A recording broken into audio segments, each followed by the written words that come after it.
406장입니다. 고난의 영웅 편히 쉴 곳과 동랑이로도 안전한 보루 폭풍까지도 다스리시는 주의 영원한 빠르지에 주의 영원하신 팔 함께 하사 항상 나를 붙드시니 어느 곳에 가든지 요동하지 않는 주의 팔을 의지함이라.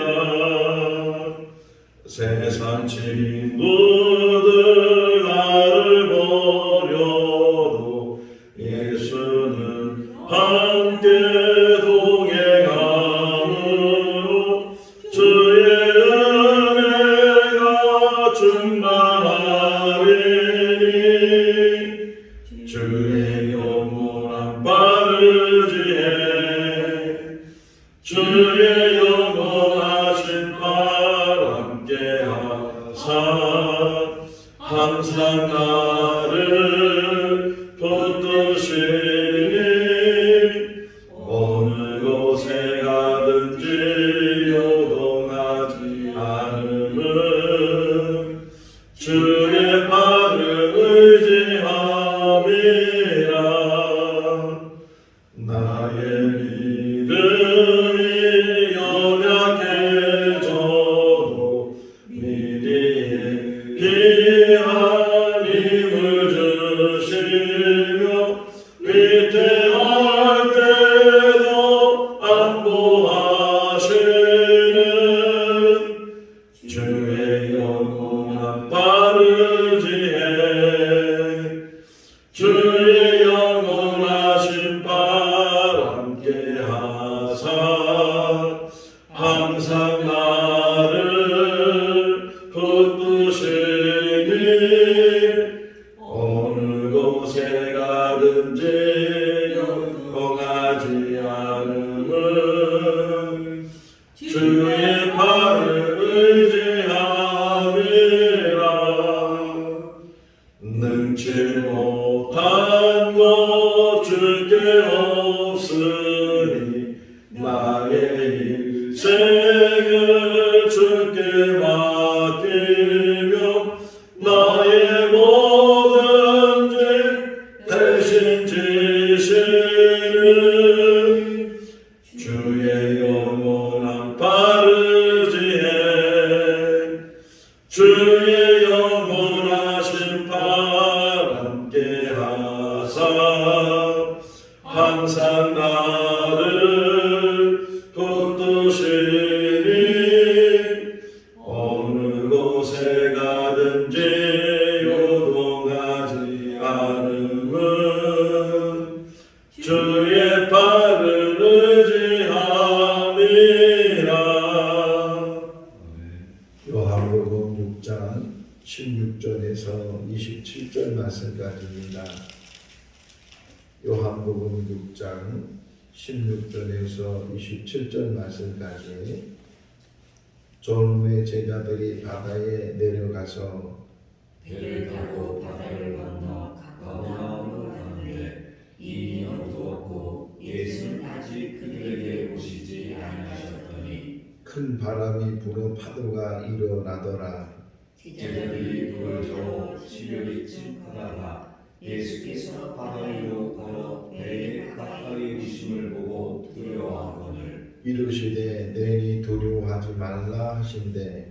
이에 기뻐서 배로 면접하니 배는 곧 그들이 가려던 땅에 이르렀더라. 이튿날 바다 건너편에 서 있던 무리가 배 한쪽 외에 다른 배가 거기 없는 것과 또 어제 예수께서 제자들과 함께 그 배에 오르지 아니하시고 제자들만 가는 것을 보았더니 그러나 디베랴에서 배들이 주께서 축사하신 후 여럿이 떡먹던 그곳에 가까이 왔더라. 무리가 거기에 예수도 안 계시고 제자들도 없음을 보고 곧 배들을 타고 예수를 찾으러 가버나움으로 가서 바다 건너편에서 만나 라피오 형제 여기 오셨나이까 하니 예수께서 대답하여 이르시되 내가 진실로 진실로 너희에게 이르노니 너희가 나를 찾는 것은 표적을 본 까닭이 아니요 떡을 먹고 배부른 까닭이로다. 썩을 양식을 위하여 일하지 말고 영생하도록 있는 양식을 위하여 하라. 이 양식은 인자가 너희에게 주리니 인자는 아버지 하나님께서 인치신 자니라. 아멘. 할렐루야. 오늘 새벽에 일찍 일어나서 이 말씀을 묵상하는 가운데 넌센스 퀴즈가 생각이 났어요. 어떤 퀴즈였냐면 집에서는 큰 소리가 나면 안 되고 그런데도 불구하고 큰 소리가 나야 될 때가 있는데 두 가지가 있다 생각이 됐어요. 그 첫 번째는 불이 났을 때 늘 집안에서는 큰 소리 나지 않도록 해야 되는데 불이 나면 큰 소리를 내서 사람들을 빨리 대피시키고 밖으로 나가도록 해야 되고 또 하나는 도둑이 들었을 때 도둑이야 하면서 큰 소리를 내야 도둑이 도망가기도 하고 사람들이 대비를 하기도 하고 제가 초등학교 다닐 때 이제 방학이 되면 청주에 살고 있는 이모네 집에 놀러 올 때가 있는데 한 번은 그 이모네 집이 어떤 집이었냐면 다세대 주택이었어요. 지금 다세대 주택은 뭐 3층, 4층으로 이렇게 올라가지만 그때는 옆으로 이렇게 집이 둥그렇게 돼 있고 가운데는 이제 마당이 있고 그리고 뭐 공중수도가 있고 그리고서 집이 옆으로 쭉 돼 있는 그런 집이었는데 어느 날 잠을 자는데 갑자기 한 사람이 도둑이야 하면서 소리를 질렀어요. 그러니까 그냥 그 잠자던 사람들이 다 뛰쳐나오고 그 도둑은 담 넘어서 도망을 갔는데 보니까 손에 뭘 하나씩 들고 나온 거예요. 혼두개를 들고 있는 사람, 빗자루를 들고 있는 사람, 또 옷차림을 보면 자다가 그냥 갑자기 뛰어나오니까 잠옷 바르고 나오는 사람, 이런 사람들이 있었어요. 기억이 지금도 생생한데 이 갑작스럽게 일어나는 일들, 저는 오늘 읽은 이 본문의 내용을 개인적으로는 참 좋아해요. 왜 좋아하냐면 오죽했으면 예수님께서 바다 위를 걸어오셨을까. 그냥 일반적으로 사람들이 생각할 때는 야 예수님이니까 바다 위를 걸으셨지 물 위를 걸으신 예수님 뭐 이렇게 생각도 하지만 물론 그 생각이 맞는 생각이지만 왜 물 위를 걸어오셨을까? 물 위를 걸어오셔서라도 지금 풍랑을 만나서 위태로운 제자들과 함께 하기 위해서 물 위를 걸어오셨다. 얼마나 다급하셨으면 그 물 위를 걸어서라도 제자들에게 찾아오셔서 함께 하셨을까? 이 말씀을 묵상하다 보면 우리를 이렇게 비유할 수 있어요. 우리가 얼마나 위험한 지경에 있으면 주님이 그렇게 물 위를 걸어서 우리에게 찾아오셨을까? 자, 오늘 16절을 보세요. 시작을 보게 되면 그 지금 때가 오는 때냐 저물때라는 거예요. 저물때가 되고 밤중이 되고 그래서 제자들이 이제 배를 타고 갔다. 어떻게 보면 지금 이 저물때는 이 말씀을 묵상하면서 인생의 저물때가 있다. 어두워질 때가 있다. 제가 처음 목회한 곳이 버스가 자주 안 다니는 곳이었어요. 막차를 놓치게 되면 걸어가야 되는데 한 번은 막차를 놓쳐서 한 1시간 반, 2시간 정도 걸어 들어가는데 산을 한 2-3개를 넘어야 돼요. 혼자 걸어 들어갈 때 그 오싹함이란 뭐 조그만 소리가 나도 그냥 들꼬리 오싹하고 막 긴장이 되고 혹시나 뭐가 나타나지는 않는가 그런 생각으로 정말 두려운 마음으로 길을 걸어간 적이 몇 번 있는데 지금 어두울 때에 제자들이 배를 타고 가게 됐다. 인생에 어두울 때가 있다 하는 것을 우리에게 보여주고 있어요. 자, 그러면서 가다 보니까 바다를 이제 건너가게 되는데 원래 그 타고 있는 사람들은 어부 출신이죠. 베드로를 빗대서 이 배를 오랫동안 탄 사람들이고 이 배의 바다의 습성을 잘 알고 있는 사람인데도 불구하고 지금 이 어두워지면서 배를 타고 건너가는데 아니나 다를까 18절 말씀에 보게 되면 큰 바람이 불게 되고 또 파도가 일어나게 됐다. 자, 그런데 지금 이 저자가 쭉 쓰면서 재밌는 표현들을 해요. 18절을 보세요. 17절을 보세요. 17절 한번 읽어볼까요?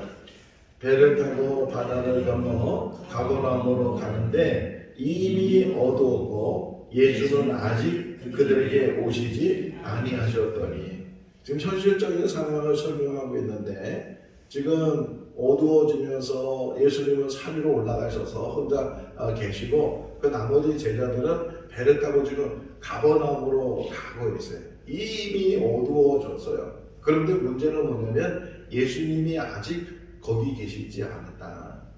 예수님이 계시지 않았다는 거예요. 우리 이 세 속에서도 어두워질 때가 있고 바람이 불 때가 있고 풍랑이 일어날 때가 있는데 이럴 때 내 옆에 예수님이 계시냐 안 계시냐 하는 것을 확인해야 돼.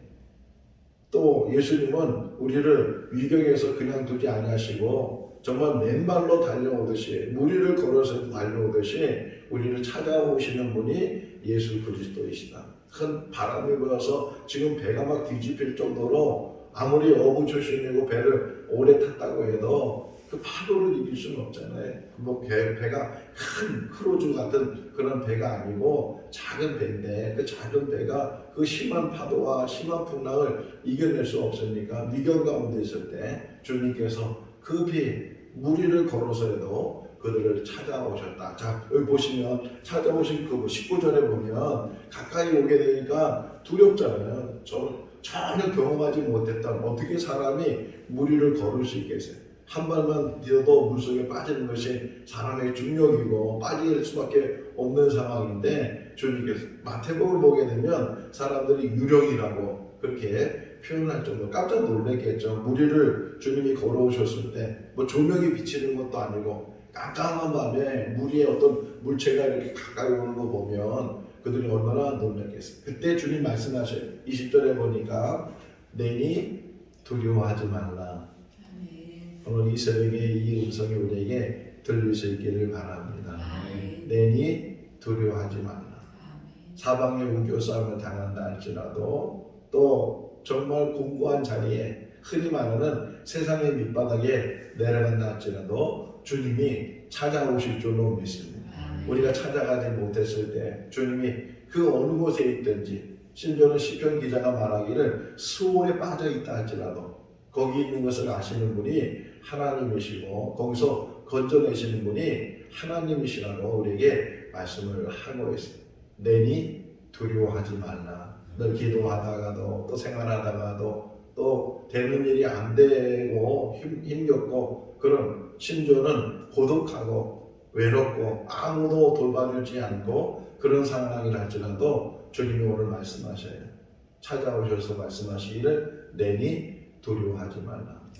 이 제자들에게 늘 하시는 말씀 중에 아주 반복적으로 하시는 말씀이 두려워하지 말라는 거예요. 아니 하나님께서 모세 시대에 뭐 다른 어떤 누구들한테도 주님 말씀하시기를 두려워하지 말라. 인생을 살아가면서 우리가 이 세상을 정말 어떻게 살아야 되는가 주님만 바라보면서 주님이 함께 하실 것을 믿고 우리 성경 하나 찾아볼까요? 요한복음 16장이에요. 요한복음 16장 마지막 절입니다. 이 33절 말씀 요한복음 16장 33절 읽어볼까요? 이것을 너희에게 이르는 것은 너희로 내 안에서 평안을 누리게 하려 함이라. 세상에서는 너희가 환난을 당하나 담대하라. 내가 세상을 이겼노라. 거기나 우리가 세상 살면서 환난이 있다 할지라도 어려운 일이 있다 할지라도 우리는 세상을 이기신 예수 그리스도가 함께 하시는 줄로 믿습니다. 담대하고 더 하나님만 의지하고 하나님만 바라보면서 사는 그런 삶이 돼야 될 줄로 믿습니다. 무리를 걸어오신 예수님께서 그 배에 오르시고 그 배에 오르셨을 때 풍랑이 잠잠게 되고 그들이 안전하게 가버나움으로 가게 됐다 하는 이야기. 그 다음에 이제 사람들이 처음에 자신들이 어젯밤에 봤을 때 분명히 예수님께서 산에 올라가시고 제자들만 배를 타고 갔는데 그런데 보니까 지금 예수님도 안 보이고 제자들도 안 보이는 상황에 지금 예수님이 보고 싶고 예수님을 찾고 싶은데 지금 있는 자리 없다 보니까 그들도 배를 타고 지금 가버나움으로 갔다. 24절에 보니까 예수도 안 보이고 제자들도 없어서 정말 예수님이 있는 곳으로 찾아갔어요. 찾아가서 보니까 벌써 예수님은 거기에 계셨다. 아니 예수님이 배를 탄 것은 보지도 못했는데 제자들만 배를 타고 지금 가버나움으로 갔는데 막상 가버나움으로 가보니까 예수님께서 거기 계셨어요. 그래서 질문해요. 25절에 보니까 바다 건너편에 만나서 그들이 말하기를 랍비여 언제 여기에 오셨습니까? 모르죠. 무리를 건너온 사실에 대해서 그들이 모르니까. 근데 벌써 와 계시니까 어떻게 오셨는지 걸어서는 한참 돌아서 와야 되니까 올 시간이 안 되는데 이렇게 어떻게 이렇게 벌써 가버나움 오셨는가? 그러면서 그들이 물었어요. 언제 오셨습니까? 세상 사람들은 모른다는.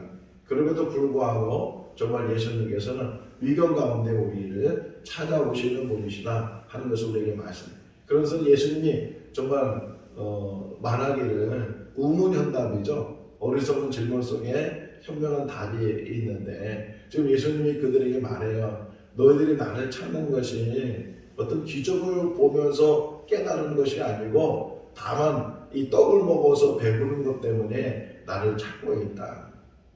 여기서 기적을 보라는 것이 아니고 이 기적을 행하는 그분이 누군가를 보라는 거예요. 예수 그리스도가 누구인가를 우리에게 보라는 거예요. 오늘 이 새벽에도 예수님이 보일 수 있기를 바랍니다. 나의 구주인 것을 고백할 수 있기를 바랍니다. 요한복음 20장에 예수님이 부활한 다음에 제자들이 나타났는데 그때 마침 도마가 없었어요. 도마는 믿지를 못했어요. 자기가 봐야 되고 자기 손가락으로 옆구리와 그 손의 못자국을 자기가 확인해 봐야 된다고. 후에 예수님께서 도마에게 나타나셔서 보여주면서 만져보라고. 그러면서 하시는 말씀이 너는 본 거로 믿느냐? 보지 못하고 믿는 자가 복이 있도다. 주님이 지금 우리 눈에 보이진 않지만 주님이 우리와 함께 하시는 줄로 믿습니다.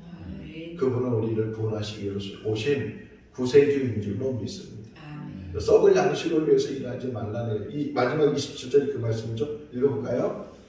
썩을 양식을 위하여 일하지 말고 영생하도록 있는 양식을 위하여 하라. 이 양식은 인자가 너희에게 주리니 인자는 아버지 하나님께서 인치신 자리라. 할렐루야. 썩을 양식이 있고 영생을 얻게 하는 양식이 있는데 그럼 영생을 얻게 하는 양식이 뭐냐? 내일 읽을 말씀이에요. 29절에 내일 읽을 말씀 읽어볼까요? 예수께서 대답하여 이르시되 하나님께서 보내신 이를 믿는 것이 하나님의 일이라. 하나님께서 보내신 이 바로 예수 그리스도, 그 예수 그리스도를 믿는 그 믿음으로 우리가 살아야 되는 줄로 믿습니다. 지금 이 시대는 혼탁한 시대고 마지막 시대에 우리가 지금 살아가고 있어요. 이번에 코로나가 일어나면서 신천지에 대해서도 많이 얘기가 되고 그랬는데 오늘 아침에 새벽에 뉴스를 잠깐 보니까 지금 신천지가 대구에서 10만 명 모임을 지금 준비를 하고 있다는 20일 날 거기에 큰 체육관 10만 명이 들어갈 수 있는 그런 체육관을 빌려서 지금 집회를 준비를 하고 있다고 이야기를 하고 있어요. 지금 우리가 어떻게 살아야 되는지 얼마나 깨어 있어야 되는지 예수 그리스도만이 구주인 것을 더 확실히 믿고 예수만이 증거되는 그런 시대가 될 수 있기를 주님의 이름으로 축원합니다. 기도하겠습니다. 사랑이 많으신 하나님 아버지, 오늘도 새날을 주시고 주님의 전에서 시작할 수 있도록 은혜를 베풀어 주시고 감사합니다. 우리가 위험 가운데 있을 때 우리를 버려두지 아니하시고 찾아오시고 건져주시고 또 안전하게 보호하여 주시는 줄로 믿습니다. 찾아오신 예수 그리스도, 무리를 걸어서라도 제자들에게 내니 안심하라고 두려워하지 말라고 말씀하시는 그 주님의 음성이 오늘 이 새벽에도 들려지게 하여 주시옵소서. 사람들은 먹는 것 때문에 주님을 찾았지만 정말 주님은 하나님께서 보내신 구원자인 줄로 믿습니다. 썩을 양식을 위해서 일하지 않게 하시고 영생을 얻는 양식이 우리 가운데 항상 있게 하여 주시옵소서. 오늘 하루도 복된 삶이 되게 하여 주시기를 간절히 바라고 우리를 원하신 예수님의 이름으로 기도하옵나이다. 아멘. 마쳤습니다. 자유롭게 기도하시기 바랍니다.